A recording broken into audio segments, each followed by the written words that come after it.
Graça e paz, irmãos e irmãs.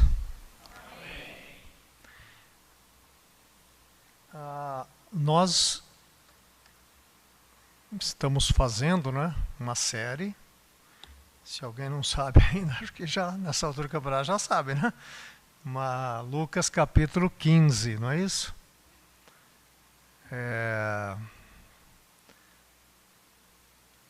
Aqueles que estão acompanhando em casa, se não ouviram as duas primeiras mensagens, está gravado, né? Lá no canal do YouTube, não é isso? Então basta procurar lá que você vai encontrar. A primeira mensagem foi sobre a ovelha que se perdeu. Quem acompanhou desde o início deve lembrar que aquela ovelha se desgarra das demais, eram 100 ovelhas, e ela então se perde. Ela não consegue achar o caminho para casa, e é preciso que o pastor, à noite, deixe o rebanho, as 99, e vá então à procura dessa ovelha perdida. E ele a encontra.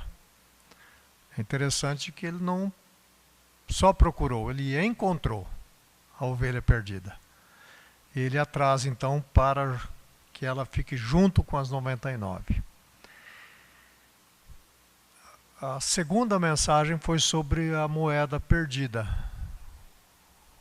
Uma mulher tinha 10 moedas e ela perde uma, lá na sua casa mesmo.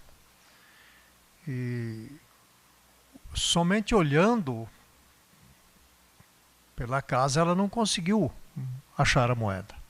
Foi necessário que ela parasse e começasse uma atividade muito precisa de varrer a casa com cuidado, para não jogar a moeda mais longe ainda, e até que ela a encontra. E ela então chama suas amigas, dizendo que estava alegre, estava feliz, porque ela havia encontrado a minha moeda que estava perdida. E a terceira parábola que Jesus conta é a mais comprida de todas e provavelmente uma das mais conhecidas no meio cristão. E só para recordar ainda, essas parábolas estão sendo contadas porque os fariseus, eles estavam acusando Jesus de ser amigo dos pecadores, de comer com os pecadores. Era uma acusação pesada, porque aqueles fariseus se julgavam santos, puros. Então como é que esse Messias aí, que se diz o Messias, o esperado, por que ele não se junta a nós, que somos bons, somos perfeitos, somos justos? Ele vai se juntar a esse bando de perdedores, de pecadores, infelizes. Então eles começam a acusar Jesus. Então Jesus conta essas 3 parábolas para mostrar que ele está mais interessado no perdido do que no que está encontrado. Quer dizer, na verdade o que está encontrado também está perdido, mas não queria ser encontrado. E em Lucas 15 então tem essas 3 histórias. Essa do filho pródigo, conhecida como filho pródigo, mas poderia ser conhecida também por outros nomes, como a parábola do pai amoroso, não é? Poderia ser conhecida como a parábola do filho intolerante, que é o irmão dele. Eu dei outro nome para a história. A história de 2 crentes que se perderam. A história de 2 crentes que se perderam. Eu não vou ler a passagem, porque você já conhece.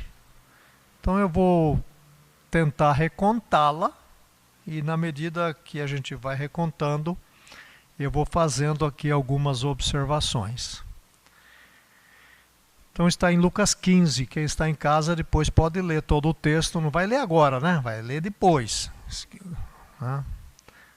Pode ler o capítulo todo, porque aí tem uma ideia do que é que Jesus está ensinando. O texto então de Lucas 15 da parábola do filho pródigo, porque aqui é diferente das outras duas. Aqui vai contar a história de alguém que estava dentro da casa,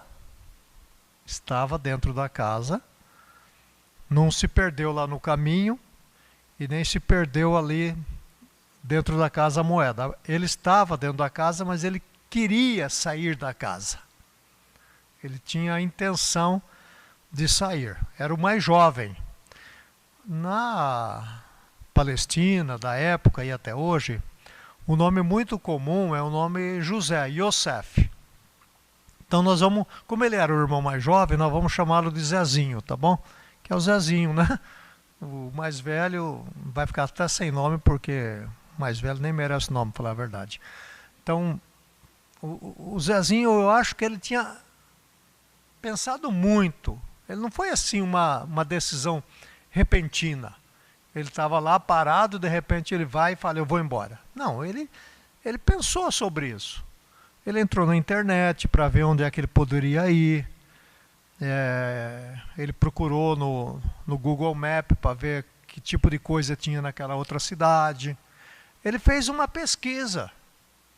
Conversou com pessoas que passaram por lá. E então ele foi montando na sua cabeça toda uma trajetória, toda uma ideia para ir embora. Ele não estava contente na casa do pai dele. E então ele, certo dia, imagino que tenha sido de dia, para poder viajar, ele se aproxima do pai e faz um pedido inusitado para a época.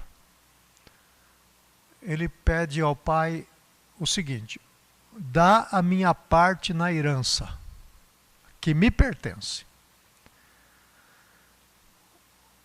Ora, a herança só era dada quando o pai morria.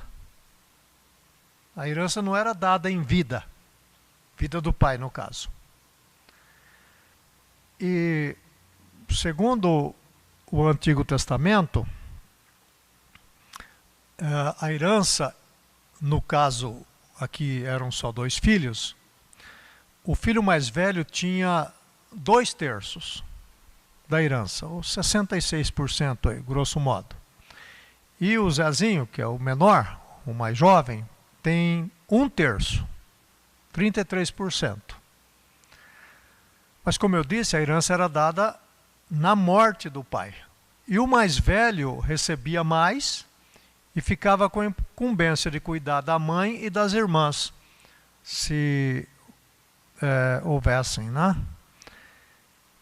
Então, ao dizer, da minha parte que me pertence, ele está não somente indo embora, mas ele está se desligando do seu pai.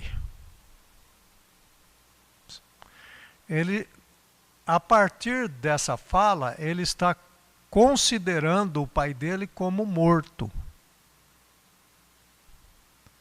Porque só depois de morto podia receber a herança. E ele está fazendo um desligamento aqui, uma ruptura. Eu não quero mais ter contato com essa família. Eu não quero mais pertencer a essa família. Não quero ser chamado de nada. Eu quero ir embora. Quero ir embora.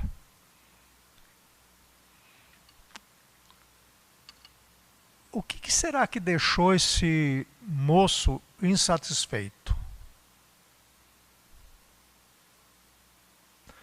Porque aparentemente, pelo que a gente vê no relato, o pai dele de fato era rico. O pai dele tinha dinheiro. O pai dele tinha servos. E só quem tinha dinheiro é que podia ter servos. O pai dele tinha rebanhos.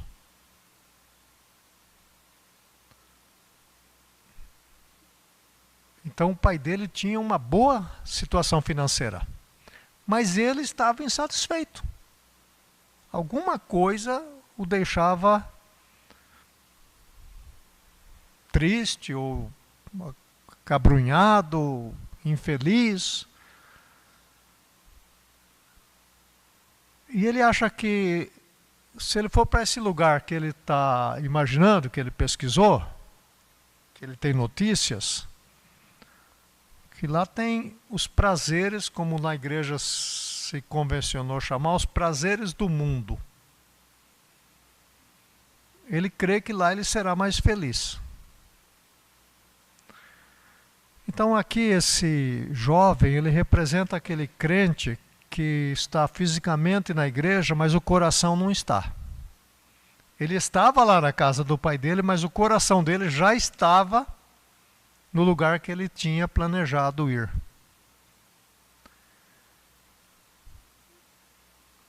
Fica infeliz, insatisfeito, não tem prazer em participar dos trabalhos da casa, não tem alegria de conviver com as pessoas. Então isso vai sufocando a pessoa, sufocando aquele crente. Aquele sentimento de amargura no coração, que a Bíblia fala, que se deixar brotar e crescer, ela vai deixando aquela pessoa com raiva, com ira. Pode ser a coisa mais bacana que tem, mas nada satisfaz aquela pessoa. Nada, absolutamente nada. E ele então, para surpresa dele, o pai dá o dinheiro para ele. Ele acho que imaginou que o pai não daria, porque a lei não autorizava o pai a dar. Ou se o pai dissesse, eu não vou dar, o pai estaria correto em não dar. Ele não podia fazer nada, porque o pai dele estava vivo. A não ser que ele matasse o pai dele, mas aí ele ia ser preso. Então, surpreendentemente, o pai dá o dinheiro para ele, ou a parte dele. E eu imagino que não era pouco a parte dele. E ele então, feliz da vida, pega a sua roupa, coloca na sua mochila e vai embora. Nem fala para onde vai, que não quer saber de gente atrás, né? Ou perguntando o que você está fazendo, onde você foi, vai embora. E lá, nesse lugar que ele chega, ele não conhece gente lá. Mas eu não sei se vocês já viram isso, que quando você tem dinheiro, as pessoas se aproximam. Se você passar ali na rua e tem um pobre pedindo esmola, você não se aproxima de jeito nenhum. Não é verdade ou não? Você é capaz de mudar até da calçada, né? Porque o cara já vem com aquela cara para pedir, não é isso não? Mas para quem tem dinheiro, o ser humano tem essa atração. Então ele chega lá nesse lugar, cheio de dinheiro, e nesse lugar tem gente que só quer experimentar os prazeres do mundo, e os prazeres custam caro, e vê que ele pode bancar aquilo não só para ele, mas para eles todos, então ele começa a gastar. Gasta aqui, com uma noitada aqui, uma saideira aqui, um baile ali, uma bebida lá. Ele vai gastando. Vai gastando, vai gastando, vai gastando. E o mundo cobra caro de quem é crente e está lá no mundo. A fatura é alta. Literalmente. Não só emocionalmente, espiritualmente, mas também no bolso a fatura é alta. Tudo é caro. Tudo é caro. E de repente, quando ele vai lá no banco, ele fala, não, eu passo um Pix, ele olha lá, o Pix foi rejeitado.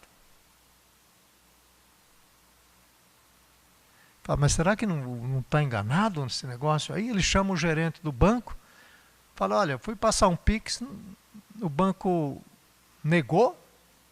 Aí o gerente fala, olha, Zezinho, não tem mais nada aqui.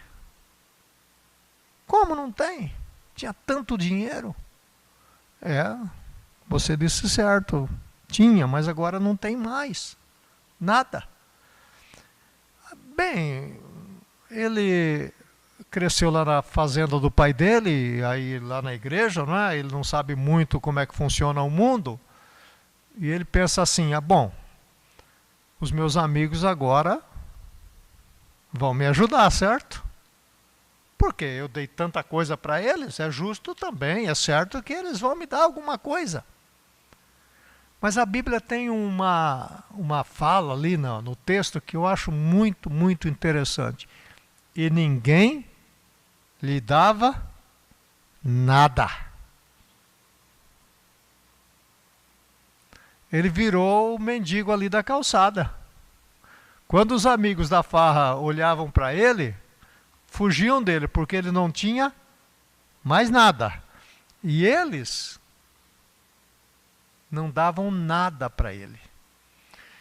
Então ele foi se deteriorando emocionalmente, fisicamente, espiritualmente, psicologicamente. E alguém falou para ele, olha, ali na frente estão precisando de um trabalhador ou de alguém para fazer alguma coisa.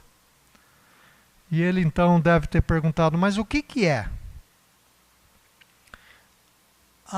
É um fazendeiro ali que tem uma criação de porcos. Porcos. Você lembra no Antigo Testamento que o judeu era proibido de comer porco? Mas ele não tinha nada. Então ele vai lá cuidar dos porcos e ele já estava comendo a comida que os porcos comiam. Então em pouco tempo, da casa do pai dele, onde ele tinha todas as coisas, ele se encontra agora no meio de um lamaçal, convivendo e disputando com os porcos um pouco daquela comida.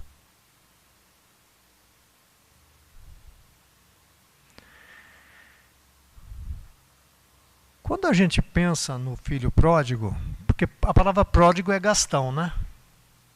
Quer dizer isso, né? O filho Gastão. Essa que é a ideia. A gente fica imaginando que só ele tem esse perfil de querer fazer as coisas do jeito que acha, ou pensa que é o certo, ou fazer as coisas erradas, achando que não vai ter consequência. E quando eu preparava esse texto para hoje, eu fiquei pensando na Bíblia. Rapidamente, deixa eu mostrar para você quantos filhos pródigos ou filhas pródigas tem na Bíblia. E eu só vou trazer uma amostra para você. Vou começar com Abraão, chamado pai da fé. Abraão era um mentiroso. 2 vezes ele entregou a mulher dele para 2 pessoas diferentes, para o faraó e para o Abimeleque, falando, fala que você é minha irmã. Abraão, o pai da fé. Não estou falando de um Zé Mané aqui não, estou falando de Abraão, o pai da fé. Isaac repete a mesma mentira do pai dele, mentiu sobre Rebeca, dizendo que ela era sua irmã. Um desobediente, sem tamanho. Deus falou para ele, é o mais novo, a bênção é para o mais novo. Ele não ouviu. Ele falou, eu vou dar a bênção para o mais velho. Jacó, o nome já diz tudo, o enganador, não é isso? O enganador. Enganou o próprio pai, que era o Isaac, com aquela lorota dele lá. Tirou o direito de primogenitura do seu irmão Esaú, ao ponto de Esaú querer matá-lo. Só queria isso, eu vou só dar uma matadinha nele, só não vou fazer mais nada não. Ele só vai dar uma morridinha. José, que todo mundo acha que José assim é o bom da bola, né? Mentiroso, enganador, jogou o pai contra os irmãos. Quando ele estava no Egito, que os irmãos vieram, ele de novo enganou os irmãos. Essa é a turma aqui, que é o fundamento da Bíblia, viu? Se você tirar Abraão da Bíblia, ela acaba. Moisés, um homem calmo, sossegado, né? Tranquilo, não é?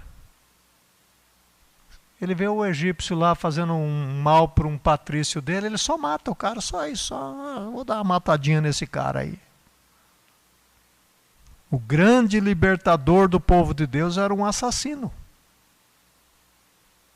Depois ele fere a rocha, Deus falou para ele uma vez, ele tacou o cajado na rocha. Davi, foi lido o Salmos 23 aqui, não foi? Agora há pouco. Se eu dissesse para você, a igreja vai contratar um adúltero e um assassino para ser pastor, ele assume próximo domingo agora, o nome dele é Davi. Você aceitaria? Hã?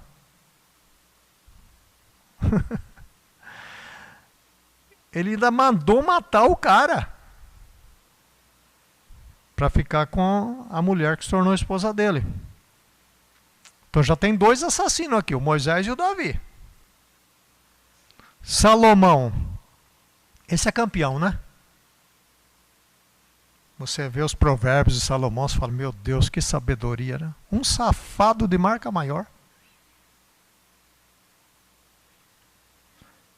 O problema de Israel era a idolatria, o Abraão foi o mestre na idolatria. Salmo 121 diz, quando eu olho para os montes, de onde me vem um socorro, não é que o salmista está orando uma oração ecológica, não. É que lá nos montes, nos morros, todos os ídolos que estão lá foram colocados por Salomão e pelas suas esposas. Então o judeu olhava para aquilo lá e falava, mas quem é que vai me socorrer desse negócio todo aí? Era o Salomão que colocou lá. Aí as mulheres agora estão assim falando, tá vendo? Esses homens não são de nada, né? Sara. Safada também. Mentirosa. Não é? Não foi a Sara que falou para a criada dela ir lá ter um filho com o marido dela, o Abraão, e depois que teve, o que ela fez? Falou para o Abraão, manda ela embora. Assim, no ato, né? A Rebeca, que é a mulher do Isaac lá. Se tivesse aula de mentira naquela época na escola, a Rebeca seria professora. Professora titular de mentira, Rebeca. Mas mente. E ainda leva o menino, que ela tinha predileção mais pelo menino do pequeno Jacozinho do que pelo outro. Ela escuta atrás da porta o que o pai está falando. Chama o outro e fala, ó, seu pai falou isso, isso, isso, então você faz isso, isso, isso. Bom, o castigo dela foi que o Jacozinho foi embora e nunca mais ela viu o Jacó, né? Em vida. Tomara que ela esteja lá no céu para ver o Jacó lá. E também tomara que ele também esteja lá, né? Eu acho que estão, toda essa turma está tudo no céu. Raquel ficou com inveja da irmã, porque ela não podia se engravidar. Roubou lá os ídolos do pai dela e mentiu ainda quando foi escondê-lo. E Jesus, o santo? Nossa, Jesus veio de uma família santificada, uma família assim extraordinária que não tem igual no mundo. É mesmo. Na família de Jesus, você começa com Tamar. Já começa por aí. Que se disfarça de prostituta, fica à beira do caminho,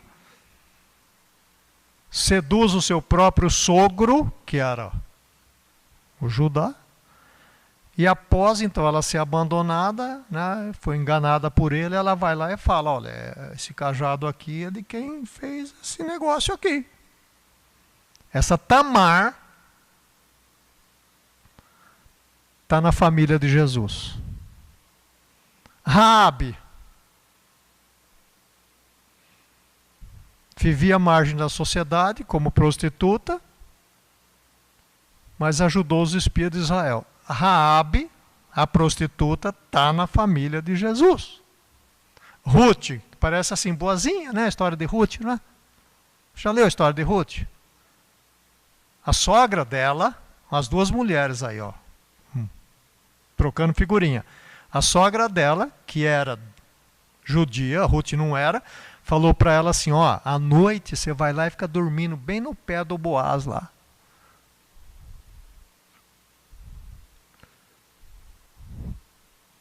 Vai pensando. Né?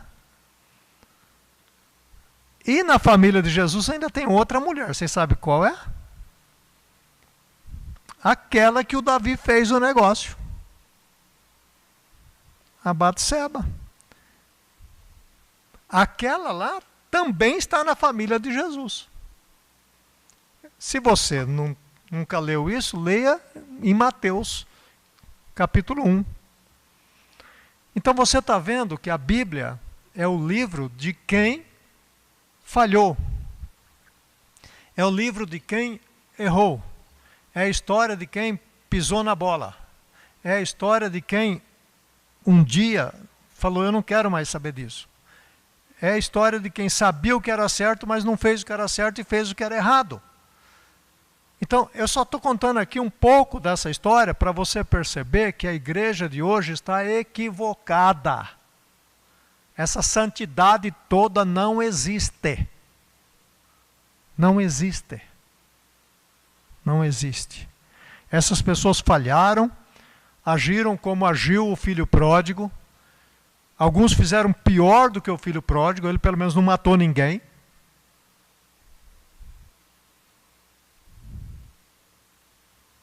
Mas essas pessoas alcançaram graça diante de Deus. E a gente só está sentado aqui nesta noite, você está ouvindo aí nesta oportunidade, porque essas pessoas existiram. Porque se não fosse Abraão, nós não estaríamos aqui. Se não fosse as promessas que Deus fez a Davi, um homem segundo o seu coração. Olha, quando Deus olha para Davi, ele fala assim, esse homem é segundo o meu coração. Nós não estaríamos aqui hoje se não fossem as promessas que Deus fez a Davi lá no profeta Samuel. Aí você fala, mas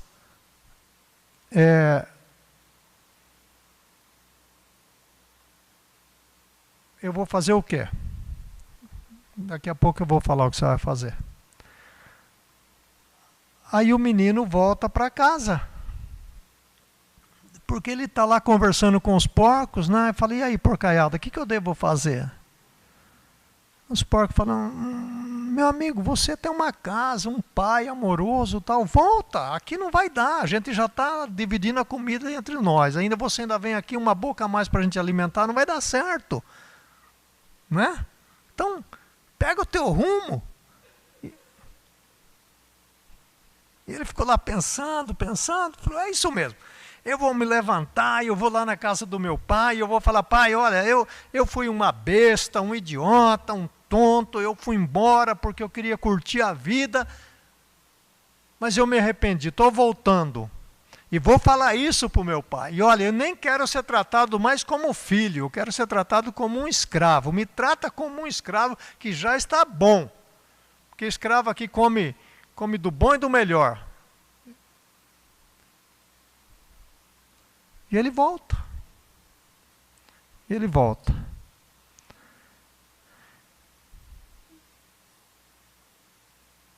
E a festa está comendo solta, né? A festa da graça, a festa do perdão, a festa da alegria. O pai tá que não se aguenta, né? Porque o meu filho estava morto e reviveu, não é? Aí lá vem o condenado do irmão dele. Ele não estava em casa, porque o irmão está trabalhando. É aquele que vai herdar 2/3, né? E ele está feliz agora, porque o irmãozinho dele, o Zezinho, foi embora. Já ninguém mais vai perturbar a vida dele, do jeito que ele vai viver e tal. Ele tem tantos privilégios, quando meu pai bater a biela, vai ficar tudo para mim. Então está lá ele trabalhando, igual um condenado, lá na fazenda, lá para baixo. Aí, 5 horas da tarde, ele volta, ele escuta parece que tem gente tocando violão, uma guitarra, sei lá o quê, não é? Alguma coisa. E ele se estranha com aquilo, porque o pai dele sempre viveu muito triste porque o irmão foi embora.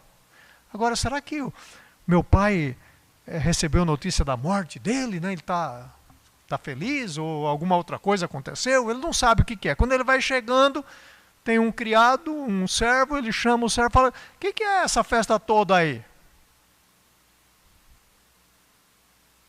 O que aconteceu? Ah, sabe o que é? O teu irmão, ele falou, morreu? Não, não morreu não.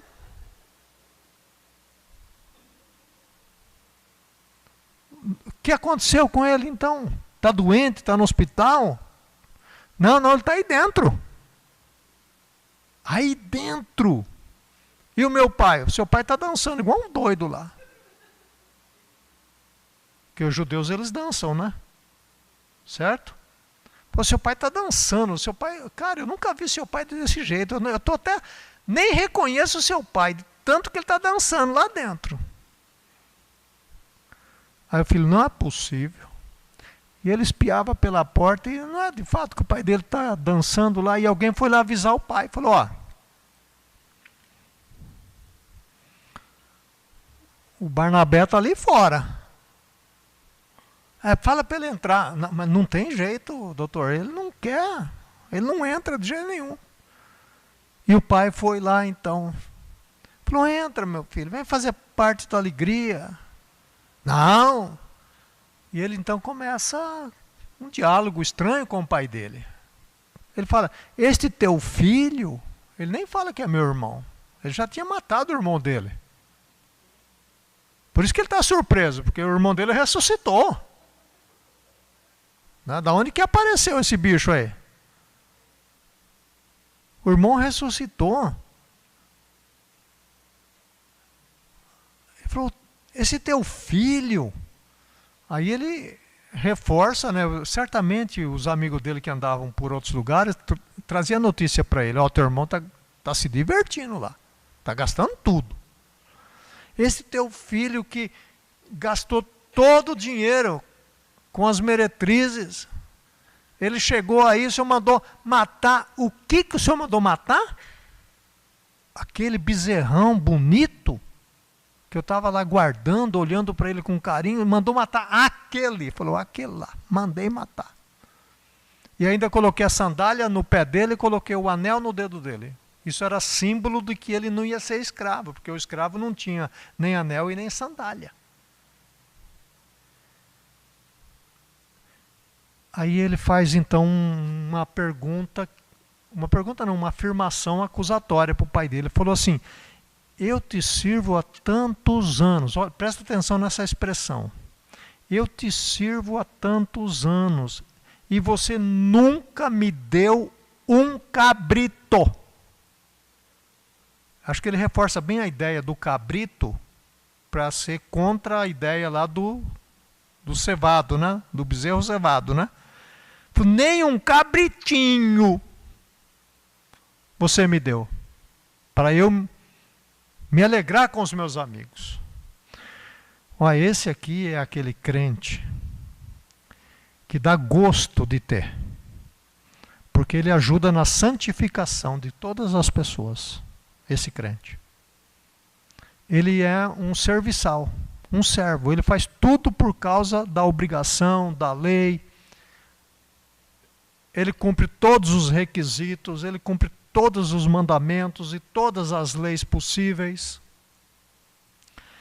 mas o coração dele não está com o Pai.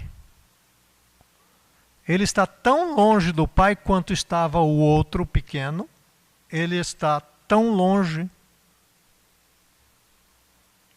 ou pior até. É aquele crente que, porque dá o dízimo, acha agora que é melhor do que qualquer outro crente. Aquele crente que chega cedo na igreja, mais do que todo mundo, e fica olhando aqueles que ficam chegando mais tarde. E aí a gente vai inventando tanta coisa para a gente se sentir melhor do que os outros. Mas ele está perdido. Ele está perdido.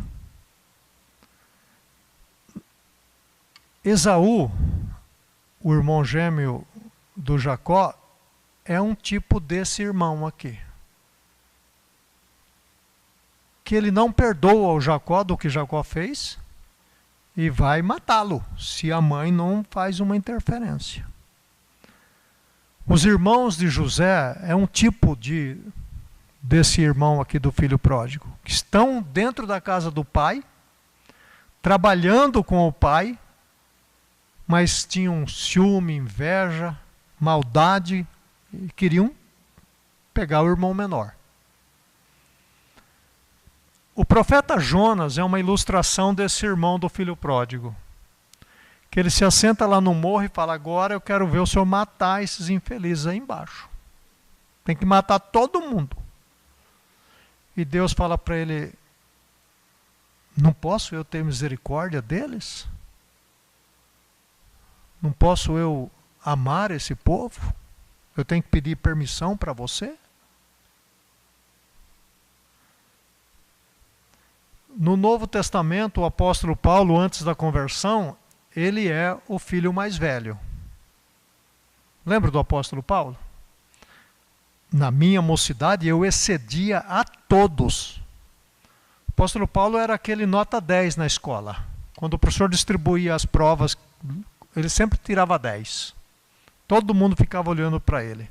E o professor falava: tá vendo? Vocês têm que ser igual o Paulo, Paulinho aí, ó. 10. 10 em tudo. Orgulhoso, soberbo, fariseu dos fariseus. Ele vai ser o terceiro assassino na nossa lista aqui. Ele vai consentir na morte de Estevão. Tem 3 já: Moisés, Davi e Paulo. Vai vendo aí como o cristianismo é cheio de santo. O jovem rico, lembra do jovem rico? Senhor, o que eu faço para ser salvo? Ah, mas isso é tranquilo. Aí ele falou: eu guardo todos os mandamentos. E veja que Jesus nem questiona se ele guarda ou não. Ele fala: eu guardo todos. Portanto, eu estou capacitado para ser salvo. Não tem nada em mim que me desabone. Carimba aí o meu passaporte para o céu. Jesus: não é bem assim. Uma coisinha te falta. Só que a coisinha que faltava para ele era muita coisa, né? Mas ele se julgava já com o pé dentro do céu. Então você vê que na Bíblia você vai encontrar os 2 tipos de gente. Você vai encontrar gente que é igual ao filho pródigo, que é um pecador miserável. Você vai encontrar gente igual ao irmão dele, que é um santo abençoado. Aos olhos dele, naturalmente. Na história toda aí, a principal figura é o pai. Você poderia pensar em Deus, poderia pensar em Jesus, mas você pode pensar também na igreja.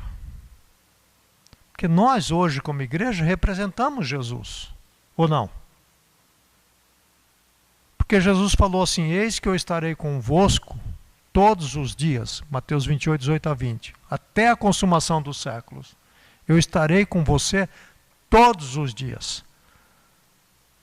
Então, a igreja, ela está na presença de Jesus diariamente, constantemente. Não há um momento sequer que a igreja está afastada de Jesus. Portanto, como é que Jesus vai ao encontro do pecador e ao encontro desse outro pecador aqui? Ele vai por meio da igreja. Ou não? Se não for por meio da igreja, por meio de quem Jesus faz isso? Porque Jesus não tem um plano B. Ele só tem um plano. E o plano é que a igreja cumpra o seu propósito, cumpra a sua missão, demonstre o seu amor, demonstre a sua compaixão. Então, quantas pessoas hoje estão amarguradas porque estão como o filho pródigo, vivendo uma vida que não gostariam de viver, fazendo coisas que não gostariam de fazer. O apóstolo Paulo, depois que se converte, ele não deixou de ser um pecador. O grande mistério é o que ele fala lá em Romanos. O bem que eu quero fazer, eu não faço. E o mal que eu não quero, esse eu faço. O homem que construiu toda a teologia do cristianismo é um homem que tem reconhecimento da sua miséria, da sua pequenez. Eu não sei por que os crentes de hoje se acham melhores do que as outras pessoas. Nós não estamos ajudando o Evangelho com esse tipo de pensamento. Não estamos. Nós estamos atrapalhando a obra de Deus. Estamos atrapalhando a mensagem de Jesus Cristo. E isso é muito sério. A gente não pode interferir na maneira como Jesus quer amar as pessoas. Nós não somos a Maria da Igreja Católica para mediar entre nós e Deus. Se alguém está com vontade disso, pode orar para Maria. Tinha um plástico adesivo que dizia, né, ore que ela intercede por você. Ela não intercede coisa nenhuma. Agora a igreja evangélica ficou com saudade da Maria e virou a Maria. O que é que nós fazemos? A gente fala para Deus, né? Como Jonas. Deus, o senhor não está sabendo direito. Mas eu sei, porque eu conheço aquele cara ali. Aquilo ali é reza brava. Aquilo é carne de pescoço. Aquilo ali é pau que nasce torto. O senhor vai se meter com um cara desse? Tanta gente aí. Olha para cá. Então a gente virou um consultor de Deus. Deus manda um WhatsApp. Você olha aqui. Ele pergunta para você, eu posso amar tal pessoa? O que você acha? O mais incrível é que a gente fala para Deus que não. Não, Deus, esse aí, o que é isso? Aí Deus fala, mas eu mandei ele lá na igreja de vocês e vocês não receberam. A gente vai ter muita surpresa quando chegar lá diante do Cordeiro de Deus. Muita surpresa, muita surpresa. E eu diria que a maior parte das surpresas vão ser ruins para nós. Ele vai falar, eu mandei fulano de tal na sua igreja, por que você não recebeu? Eu mandei uma moça lá pedir ajuda, por que você não ajudou?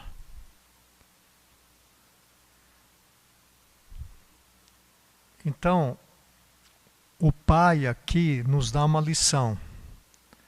Você tem que esperar a volta daquele que foi embora. Ele esperava todo dia. Porque quando é que ele sabia que o filho ia voltar? Ele não sabia o dia. Por isso ele esperava todos os dias. E ele também tem que ir atrás desse outro empedernido aqui, que é filho dele. Ele não pode abandonar esse outro. Então ele vai insistir com ele. Filho, o teu irmão estava morto. Por isso que eu falei que ele reviveu, ele ressuscitou. E ele ressuscitou. Você não vai se alegrar com isso? A gente não sabe se ele entrou na festa ou não. Assim como a gente não sabe o que foi que Jonas respondeu para Deus, né? Eu espero que esse filho pródigo tenha entrado na festa.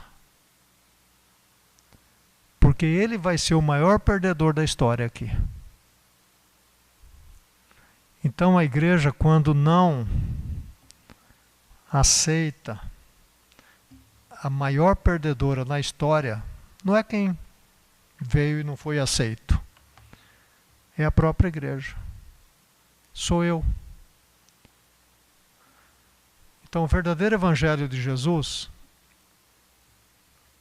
vou encerrar, o verdadeiro evangelho de Jesus é para pecadores.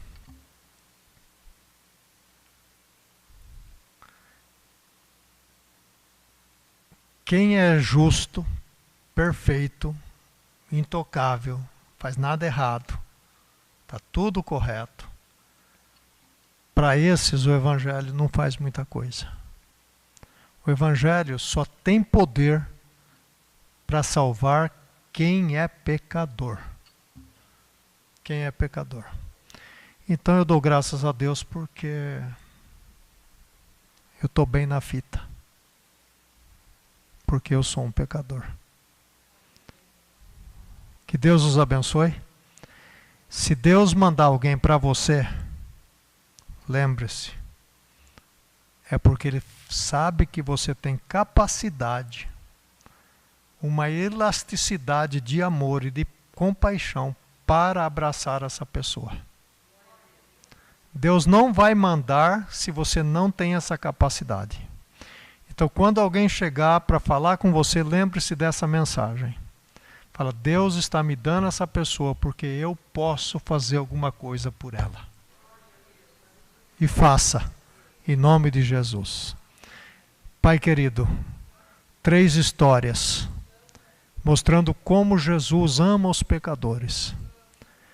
E nós vivemos num mundo, Senhor, onde tem tanto julgamento, tem tanto preconceito, tem tanto racismo, tem tantas coisas para deixar os outros de lado e afastados, Senhor, mas nós não queremos isso para nós. Não queremos isso para as nossas vidas, Senhor. Assim, ó Deus, prepara os nossos corações. Se alguém nos procurar, foi porque o Senhor mandou, para que a gente possa amar, receber e colocar dentro da festa, a festa do amor, a festa do perdão, a festa da graça, Senhor. E é no nome desse Jesus que nós oramos. Amém.